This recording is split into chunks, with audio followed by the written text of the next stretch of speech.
तो यार ले आए हो किसी एक के लिए नहीं बल्कि तुम सब के लिए Hajime no Ippo season 2 episode number 1। मैं जानता हूँ आप लोगों ने इस सीरीज को काफी ज्यादा मिस किया होगा जैसे कि मैंने आपको किया।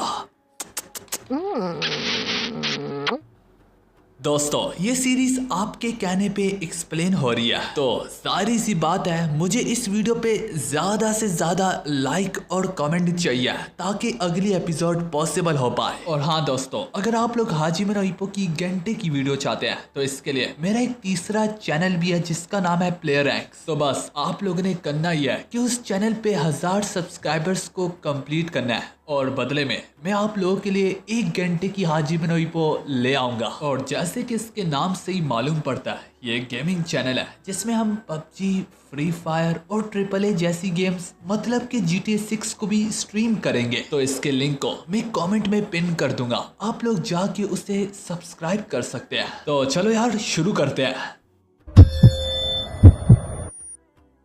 तो यार दोस्तों सीजन 1 के एंड में हमने आओकी और किमुरा के पास्ट को करीबी से जाना था जहाँ पे वो ताकामुरा से और उसकी बॉक्सिंग के स्टाइल से काफी ज्यादा इंस्पायर होते हैं कि वो आखिरकार डिसाइड करते हैं कि वो ताकामुरा के जिम को ज्वाइन करेंगे और आखिरकार उससे बेहतर बन के उसे ही हरा डालेंगे। और अपने सपने में कामयाब होने के लिए आओकी और किमुरा वाकई में काफी दिलों की गहराइयों से हार्डवर्क को शुरू कर देते हैं और उन्हें मालूम पड़ता है कि बॉक्सिंग की ट्रेनिंग आखिर कितनी ज्यादा टफ है। पर इसी सबक के बीच में उन्हें यह भी मालूम पड़ता है कि बॉक्सिंग जितनी टफ है उतने मजेदार भी है, उन्हें जल्दी अपनी मेहनत का फल देखने को मिल रहा है। वो दोनों के दोनों धीरे धीरे करके इम्प्रूव होने लगते हैं जहाँ पे एक वक्त में उन्हें ताकामुरा जैसा शख्स आंखें बंद करके हरा दिया करता था, वहाँ पे दूसरी तरफ अब ताकामुरा को भी उनके खिलाफ लड़ते हुए अब थोड़ी बहुत मुश्किल आने लगती है। उसका पसीना भी छूटने लगता है जो चीज उन्हें मोटिवेशन देता है और खुशी देता है। इवन के एक वक्त ऐसा भी आता है कि वो बॉक्सिंग की दुनिया में प्रोफेशनल बन जाते हैं जहाँ पे वो लोगों को पहले मारते थे तो लोग उनसे नफरत करते थे, मगर बॉक्सिंग के रिंग में वो थोड़ा सा अलग पाते हैं। वो नोटिस करते हैं कि वो लोगों को मार के जीत रहे हैं तो उल्टा लोग उन्हें पसंद कर रहे हैं, इज्जत दे रहे हैं और यहाँ तक पैसा भी मिल रहा है। तो दोस्तों यहाँ पे हमें बॉक्सिंग की खूबसूरती बताई जा रही है कि बॉक्सिंग में इतना दम है कि वो गलियों के कुत्तों को भी इज्जत बख्श देता है, ना कि सिर्फ इतना बल्कि यहाँ तक उन्हें इंसान में भी बदल देता है। हाजिमे नो इप्पो चाहे भले ही बॉक्सिंग के इर्द गिर्द रिवॉल्व करती है लेकिन इसके साथ ही साथ वो हमें ये भी सिखाती है कि चाहे तुम्हारा जो भी गोल हो, अगर तुम उसके लिए सच्चे दिल से मेहनत करो, डेडिकेट रहो तो तुम उसे अचीव कर सकते हो। ये एक बार नहीं बल्कि कई बार हमें इप्पो में देखने को मिला है। तो यार कहानी मुड़ के फेदरवेट के चैंपियन पे जाती है जो कि कोई और नहीं बल्कि रॉकी द सैंडो होता है। इस दौरान रॉकी का ओपोनेंट कोई और नहीं बल्कि द स्पीड स्टार है। अगर आप लोगों को याद होगा इप्पो को इसके खिलाफ लड़ते हुए काफी ज्यादा मुश्किल आई थी, यहाँ तक तो इप्पो द स्पीड स्टार से बस हारते हारते में ही जीत गया था, क्योंकि मैं सीजन 1 में बता भी चुका हूँ the speed star one of the strongest boxer में से एक बॉक्सर है। लेकिन इस बार द स्पीड स्टार से एक गलती हो गई होती है। वो गलती काफ़ी ज़्यादा सिंपल होती है कि इसने द स्ट्रॉन्गेस्ट चैंपियन से मुकाबला ले लिया। इसकी स्पीड स्टार को काफ़ी बड़ी कीमत चुकानी पड़ती है और हम देख पाते हैं रॉकी इसे सिर्फ पहले राउंड के कुछ सेकंडों में ही हरा डालता है। इसी बीच में ऑडियंस में चीफ कामुगावा और मैनेजर यागी भी मौजूद होते हैं जो कि इस बैटल को देख के थर थर कांपने लगते हैं। उन्हें यकीन नहीं आ रहा था कि इप्पो को द स्पीड स्टार को हराने में कितनी ज्यादा मुश्किल आई थी, लेकिन रॉकी ने उसे सिर्फ पहले राउंड में ही हरा दिया। दोस्तों ना कि सिर्फ रॉकी ने उसे पहले राउंड में हरा दिया बल्कि सैंडो द रॉकी ने एक नया रिकॉर्ड भी बनाया होता है जो कि 1 मिनट 7 सेकंड में अपोनेंट को नॉकडाउन करना। मतलब के फेदरवेट क्लास में आज तक कभी भी किसी ने भी इतनी स्पीड से किसी को नॉकडाउन नहीं किया जितना कि सैंडो ने किया है। Indeed sando one of the strongest champion में से एक है। मैच के खत्म हो जाने के बाद चीफ कामुगावा और मैनेजर यागी जो घर को लौट के जाने ही लगते हैं, उन्हें इप्पो की फिक्र होने लगती है। वो लोग आपस में बातें करते हुए कहते हैं कि जल्द ही इप्पो का मुकाबला सैंडो द रॉकी से होगा। क्या वो इस पल भर के लिए तैयार है? क्या वो उसे हराने के लिए तैयार है। चीफ कामिगावा कहने भी लगता है कि यहाँ तक सेंडो ने नया रिकॉर्ड भी बनाया। उसका नया रिकॉर्ड बनाना तो चलो ठीक था, लेकिन हिरांगी की तो बात यह है, चौंका देने वाली बात तो यह है कि उसने ये नया रिकॉर्ड 10 स्पीड स्टार पे बनाया, जो कि one of the strongest boxer में से एक बॉक्सर है। 10 स्पीड स्टार फेदरवेट की जान है, फेदरवेट की शान है, लेकिन रॉकी ने उसको ऐसे धोया और यहाँ तक उस पे ही रिकॉर्ड बनाया। तो यही चीज मैनेजर यागी और चीफ कामिगावा को थोड़ा सा दोबारा सोचने पे मजबूर कर रहा होता है कि क्या ईपो तैयार है सेंडो से लड़ने के लिए। दोस्तों, इसमें कोई शक नहीं है, ईपो एक वक्त में पहले भी सेंडो को हरा चुका है, लेकिन अब सिचुएशन काफी ज्यादा बदल चुकी है। हाँ, सिचुएशन इस कदर तक बदल चुकी है कि सेंडो जो है वो चैंपियन है और ईपो एक मामूली फाइटर बन के रह गया। चीफ कामिगावा और मैनेजर यागी जाते जाते सेंडो को ही डिस्कस कर रहे होते हैं कि तभी उन्हें पीछे से सेंडो की आवाज सुनाई देती है, क्या मैं इस कदर फेमस हो चुका हूँ। वो लोग जैसे तैसे करके पीछे मुड़ते हैं, वो अपने पीछे ऑब्वियसली सेंडो को पाते हैं। सेंडो उन्हें कहता है, ऑब्वियसली जाहिर सी बात है, मैं स्पीड स्टार को ईपो की टाइमिंग से पहले हराना चाहता था, ये प्रूफ करने के लिए कि मैं ईपो से ज्यादा स्ट्रॉन्ग हूँ। लेकिन सिर्फ ये दिखाना काफी नहीं है कि मैं ईपो से स्ट्रॉन्ग हूँ, वो तो लड़ के ही हमें पता चलेगा कि कौन कितना ज्यादा पानी में है। और अगर आप लोग सोच रहे हैं कि मैंने इतनी शानदार पार्टिसिपेंट क्यों दिखाई, तो जाहिर सी बात है, मैंने रिंग में आपको देख लिया था और सोचा कि आपको ऐसा गिफ्ट दूं कि वो आप पूरी जिंदगी याद रखे। इसके चलते सेंडो चीफ कामिगावा से रिक्वेस्ट करता है, चीफ कामिगावा आप one of the best trainer में से एक है, तो प्लीज आप अगर इजाजत दे तो ये मैच पॉसिबल है। मैं ईपो से लड़ना चाहता हूँ, मैं ईपो के खिलाफ जाना चाहता हूँ। मुझे लगता है सिर्फ जापान में वही एक वाहिद फाइटर है जो कि मुझे टक्कर का मुकाबला दे सकता है। मैं बहुत जल्द ही ईपो को चैलेंज करने वाला हूँ और अगर आप उसे एक्सेप्ट कर ले तो ये मैच पॉसिबल हो जाएगा। वैसे भी अगर ईपो आराम आराम से एक एक फाइटर से लड़ लड़ के मेरे पास पहुंचेगा तो उसे काफी वक्त लग जाएगा। तो ये आप लोगों के लिए भी एक सुनहरा मौका है कि ईपो को डायरेक्ट चैंपियन से लड़ने का मौका मिलेगा। तो दोस्तों, ये सब कुछ कहते कहते सेंडो थोड़ा सा सीरियस हो जाता है। मैं देखना चाहता हूँ कि जापान का स्ट्रॉन्गेस्ट फेदरवेट कौन है, मैं या फिर ईपो। मैं देखना चाहता हूँ कि दोनों में से किसके पंचेस ज्यादा भारी है। मैं देखना चाहता हूँ दोनों में से किसकी हिम्मत ज्यादा भारी है। मैं देखना चाहूंगा कि हम दोनों में से कौन कितना हद तक बर्दाश्त कर सकता है और जो भी हम में से जीतेगा इंडीड वो जापान का स्ट्रॉन्गेस्ट बॉक्सर होगा। क्योंकि मैं कसम खा के कहता हूँ, ईपो के डेम्सी रोल मेरे आगे कोई मायने नहीं रखते। चीफ कामिगावा उसकी बातें सुन के कहता है, वैसे दिखने से तो लगता है कि तुम इस फाइट के लिए तड़पते जा रहे हो और अगर सच कहूं तो मुझे तुम्हारी ये चीज काफी ज्यादा पसंद है। सेंडो, मैं तुम्हारी ख्वाहिश को पूरा कर दूंगा।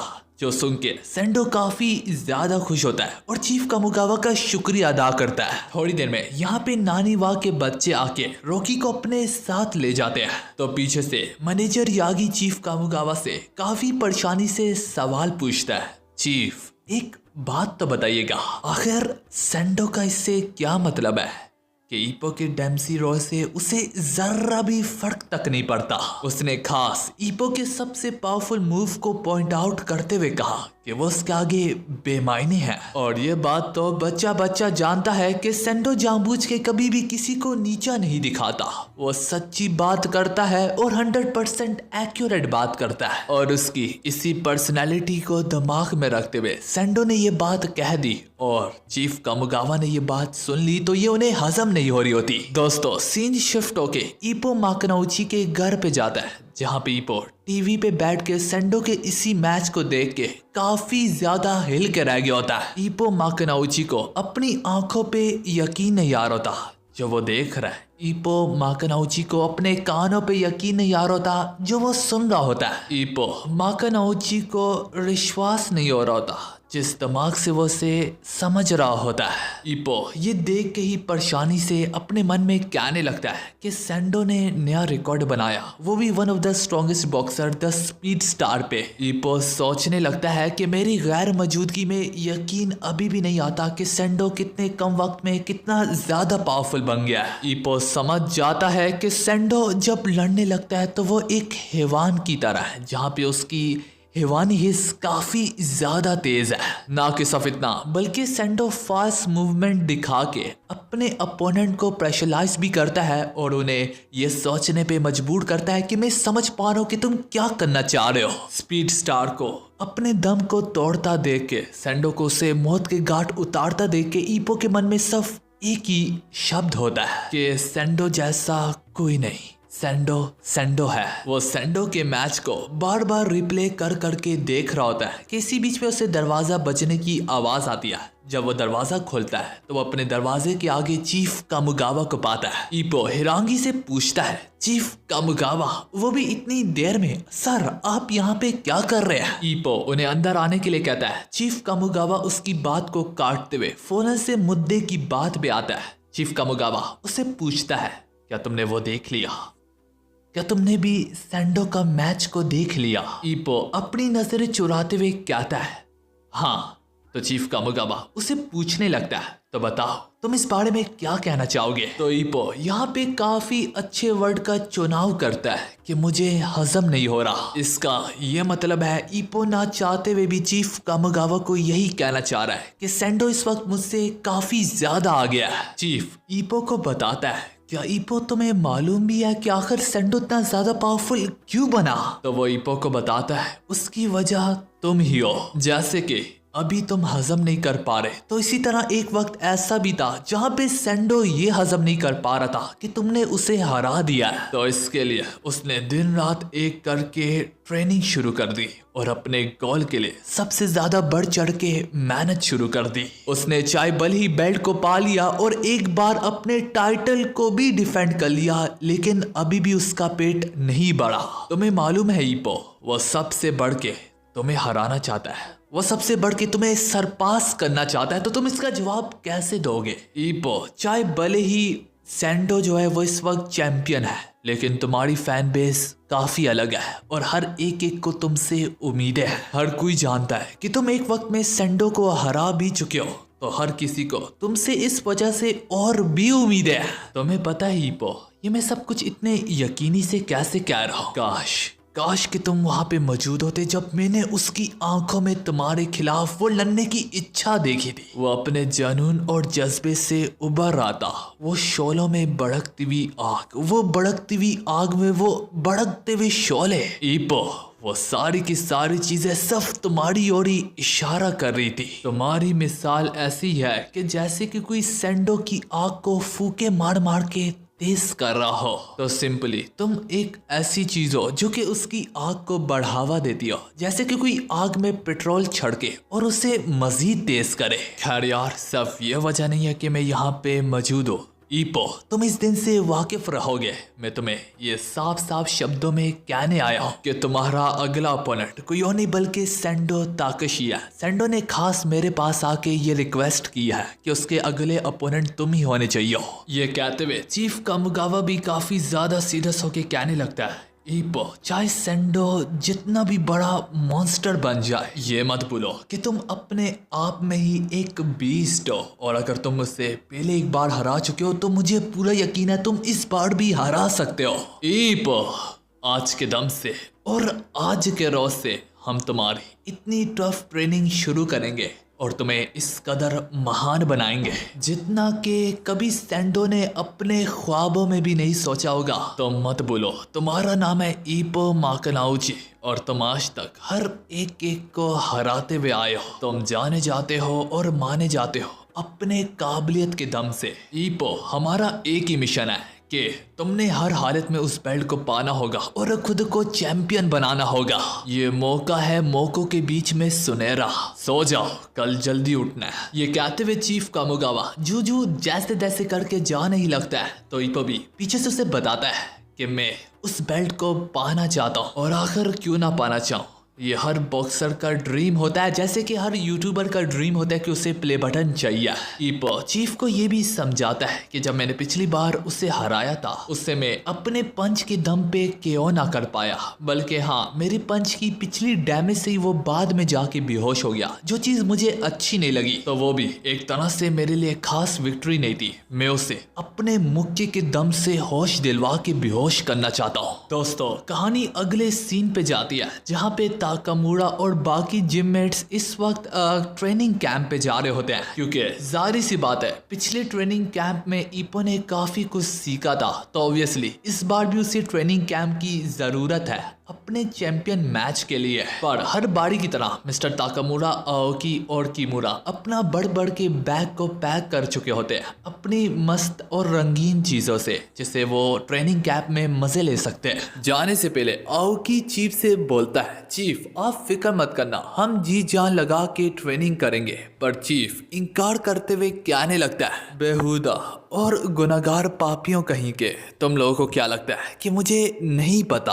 पिछली बार भी जब तुम लोग ट्रेनिंग कैंप के लिए बीच गए थे वहां पे तुम लड़कियों को ज्यादा तार रहे थे, और स्पेशली ताकामुरा तो इनके पीछे हाथ धो के पड़ जाता था, तो इसी वजह से तुम लोग बीच में नहीं जाओगे, बल्कि इस बार हम ट्रेनिंग कैंप माउंटेन में जाएंगे, ना कि सफिदना, और मैं भी तुम्हारे साथ होऊंगा। ये सुनते सारी ताकामुरा, आओकी और किमुरा की उम्मीदें वहीं पे टूट जाती है। तो दोस्तों फिलहाल इसी के साथ हमारी ये वाली एपिसोड यहाँ पे खत्म होती है।